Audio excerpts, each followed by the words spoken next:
চলো আজকে একটা কমেন্টের রিপ্লাই ভিডিও দেওয়া যাক। তো এখানে ফাতেমা আর্ট পেজ থেকে আমাকে কমেন্ট করেছে, আচ্ছা আপু, আপনি ভিডিওতে যে ভয়েস দিয়েছেন সেটা আপনার আসল ভয়েস না এআই দিয়ে তৈরি করা? কোন ভয়েস? এই ভয়েসটি কিভাবে দিয়েছেন প্লিজ জানাবেন। তো চলো এই ভয়েসটার টিউটোরিয়াল ভিডিও দেওয়া যাক। তো শুরুতেই বলে রাখি, এটা হচ্ছে যে আমার নিজস্ব ভয়েস, ক্যারেক্টার চেঞ্জ করা। এটা হচ্ছে যে রোবট ভয়েস। তো ভিডিওর লাস্টে এই ভয়েসটা তোমরা শুনতে পাবা, পুরো ভিডিওটা দেখতে থাকো। তো শুরুতেই তোমরা ক্যাপকাট অ্যাপে চলে যাবা এবং যে ভিডিওটাতে তোমরা ভয়েস দিতে চাচ্ছ নিউ ভিডিও থেকে এটা সিলেক্ট করে নিবা। তারপরে এখানে রেকর্ডিং অপশন আছে, এখানে ভয়েস দিবা, নিজস্ব যে কথাগুলো তোমরা বলতে চাও এটা ভয়েস দিয়ে নিবা। নেওয়ার পরে যায় এটা সিলেক্ট করাই থাকবে। তারপরে এখান থেকে যে অডিও ইফেক্ট নামে একটা অপশন দেখবা, তোমরা ওইটাতে যাবা।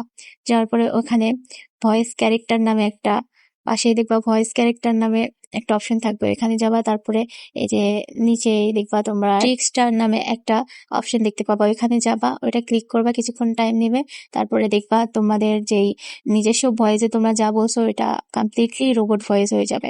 আর এটাতে কখনোই কোনো কপিরাইট ক্লেম আসবে না। কপিরাইট ক্লেম আসবে না এই কারণেই যে তোমরা তোমাদের মতো করে কথা বলছো, এখানে কারোরটা কপি করে বলো নাই, যার কারণে শুধু ক্যারেক্টার চেঞ্জ করায় কখনোই কপিরাইট ক্লেম আসবে না।